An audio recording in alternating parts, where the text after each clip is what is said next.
Most golfers want to hit this club straighter, the driver.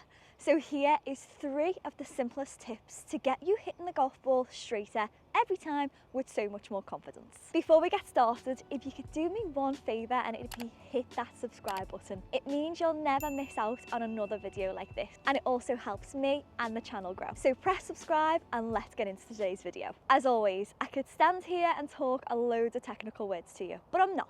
I'm going to keep it super simple and easy for you to take out onto the golf course.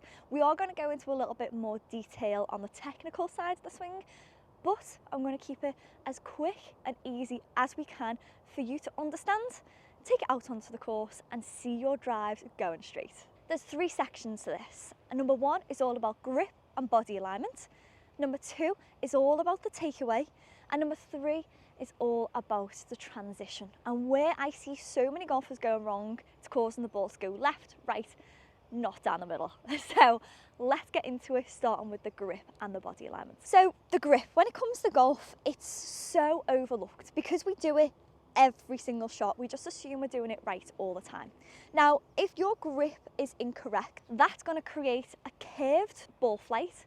The ball's not going to go straight and it's going to be really uncontrollable and inconsistent. With that being said, it's also going to make you hit it out the toe or out the heel. So not only is it going to be pointing in the wrong direction, you're going to be hitting it out the wrong part of the club. So the grip is going to control the club face at impact. It's going to make sure, if it's right, that the club face is square, which is straight away a tick box to making sure the ball goes straight. Because again, if your club face is open or closed, it's going to be pretty hard to make the ball go straight from there. And how does that link with body alignment? Now, if your club face is pointing in the wrong direction because of your grip and your body alignment is aiming in the other direction, well, that's when spin's created. That's when you are going to see the ball curve. It's not going to just go straight left or straight right. It's going to curve in those directions. It's really inconsistent and it's so uncomfortable when you're on the golf course. So let's talk about grip, body alignment, getting those back to neutral, and then we can move on to the technique. Okay, so a neutral grip is one where the club, so the grip runs down off finger line here. So it doesn't sit in this part, it doesn't sit in the palm, and it doesn't sit in the fatty part of our hands. I see so many golfers with the grip like this or like this. You can see it's just going to cause the club face to be pointing in the wrong direction. So allow the club to sit in our fingers and wrap it round so that you can see 2.5 to 3 knuckles on our lead hand. And then from there, we take our trail hand, again, run it through the fingers, but this time we have this V shape in our trail hand pointing up to our trail shoulder. So run it through the fingers, wrap round, 2.5 to 3 knuckles. Through our fingers, wrap round, so the V shape points up to our shoulder. From there, we've got our fingers around the back, okay? So not only does this matter, this matters also. This is what we call a baseball grip. Now, if you've got a grip like this where the 2 hands don't join, then it's only really useful for maybe a beginner who doesn't quite understand the grip yet. If you've got sore hands, if you've got arthritis and you can't quite reach over, or your fingers aren't as flexible as they used to be, then that's beneficial. Or if you've got small hands, maybe like a junior, then this will work because again, your fingers aren't big enough to kind of get round. So that's the only time I'd like to see someone using this grip, okay? Why is that? Is that it creates this almost inconsistent move with our wrists. You can see how the wrists have got so much space to move.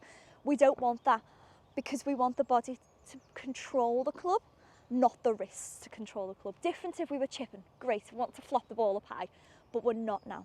We want the body to be in control, not the wrists. Really quickly before we carry on, if you want to see more drills for your driver and daily videos from me, then make sure you head over to my Instagram.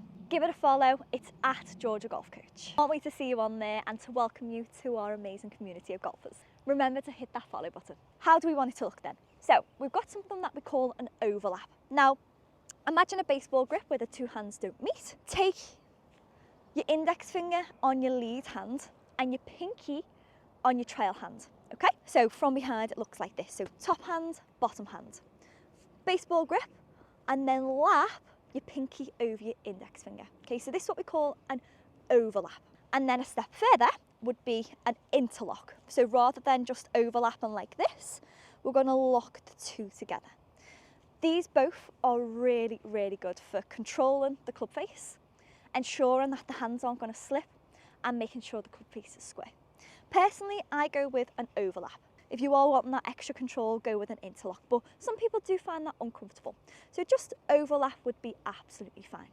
Straight away, that's going to take your club from being open or closed to now square. And now body alignment. So we've neutralised our grip, and we need to ensure that our body runs parallel to our target line. Now the target line is obviously our target all the way down the middle is the flag, but for us in this situation, it just be down the middle of the fairway. We can't reach the flag just yet. Now, a really good way to do this and make it easier for you is picking a target in the distance and drawing that target all the way to somewhere what we call an immediate target, so just in front of the ball, because it's a lot easier to align yourself to this immediate target than it is the target 400 yards away. So my immediate target's going to be this little leaf here. Could be anything. So I'm taking my club head, I'm aligning the club head with this leaf here. Okay? From there, I'm going to take my stance straight away. My club head and the ball is on line with the target. My feet and my shoulders are parallel to the ball. The body will sit a little bit left of target, and that's fine because that's ensuring everything's parallel. Okay, so our grip's neutralised, we've got a square body alignment, and that takes us now to the technique. Section number 2 is all about the takeaway.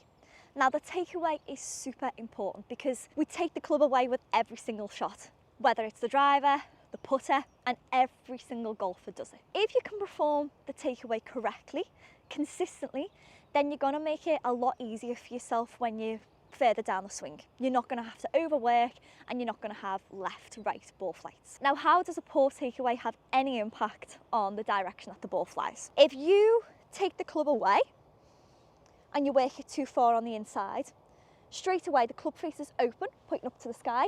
You've got to do a lot of work to get it back to here because you've got yourself stuck. You're going to have to throw your arms, and the club face is either going to remain open, you're going to close it by trying to overwork it, trying to get it back to square. You may catch it clean, you may get it right, but it's going to be super inconsistent. And the opposite, if I see a lot of golfers work too far out, again, they feel like they're rotating, but they're not, they're just lifting, everything kind of disconnects. So club face is going to close, they're going to have to loop around, it's going to be super inconsistent. Now, if you can take that club face away, consistently square every time, it's not only going to start the swing off on the right path, but it's also going to make it a lot easier for you down the line, and you're going to hit consistent straighter golf shots. So that's how the takeaway affects your ball flight. How do we fix that? So we want the club face to be neutral on the way back, neutral the whole way throughout the swing. Initiate the swing with our lead shoulder working underneath our chin. Okay, at this point there's not much weight shift, there's no wrist hinge, we're just taking the club away along its natural arc, along the correct path. What I want you to feel is that you're brushing the ground with the club head, almost so that you can hear that brush. So brush it away. This is going to ensure that the club face is square. Again, it's working on the correct path, and you're leading yourself to a really good backswing. I can hear that brush, and this is something that I do a lot on the golf course. If I'm having a day where I'm feeling really rushed, I can't get the ball to go straight. If I just go back to this simple thought, it's going to slow me down, and it's going to take the club on the correct path straight away. It's going to make sure it's nice and square. Okay, so take the club away, club face parallel to our spine. We're not open, pointing up to the sky, and we're certainly not closed, pointing down towards the ground. And that takes us to the third and final section, which is all about the transition, working down to hit the ball. Okay, so we've neutralised our grip, we've got the correct body alignment, aiming to our target in the distance, we've taken the club away on the correct path. Now, let's think about the downswing. How does this affect where the ball goes? We're at the top of our backswing. We go to hit the ball by throwing our arms over. Starting the swing with our shoulders. Just look how wild that is, you're overworking. And even the opposite, we start the downswing by swaying. We're moving our hips in the wrong direction. We're either early extending, we're lifting, we're dipping, we're swaying to get there. There's too much inconsistency, okay? I see that variation of all those different swing types happen all the time. You've got yourself in a solid backswing, but then you go and force yourself to hit the ball. You're trying to overcomplicate it. How can we fix that? How can we stop that? Because if you don't control your swing path on the way down to make sure it's on the correct plane, then that's when you're going to have super inconsistent left, right, low, high ball flights. And it feels uncomfortable. Get yourself to the top of your backswing, and I want you to feel that you're starting the downswing with a slight hip bump and clearing the hips out the way. You're turning the hips. This is where most people forget about the hips, overwork the shoulders, flop the arms. So get yourself to the top of the backswing, initiate the downswing with a slight hip bump, rotate your hips and let the chest, let the shoulders uncoil behind. The club will naturally drop on its correct plane. How does that look from side on? Top of backswing, hip bump, rotate, uncoil and let the arms fall down on the correct path. Don't feel like you're throwing them at the ball. It should almost feel like you're pulling them down. The club face needs to be square, and then we're going to continue to rotate towards the ball. So that is how you can create a solid sequence in the downswing to get the ball going straight. But making sure we've done all the previous steps, because if you've got the wrong grip, if your body alignment's off or your takeaway is working in the wrong direction, then this part is made so much harder, because that's when you're gonna early extend, you're gonna lift, you're gonna dip, because you've worked your body in the wrong direction. Now, if you can tick all those, get yourself in that solid backswing, then that's when you're gonna have just a seamless downswing, follow through towards the ball, you're gonna hit it straight. Let's give that a go.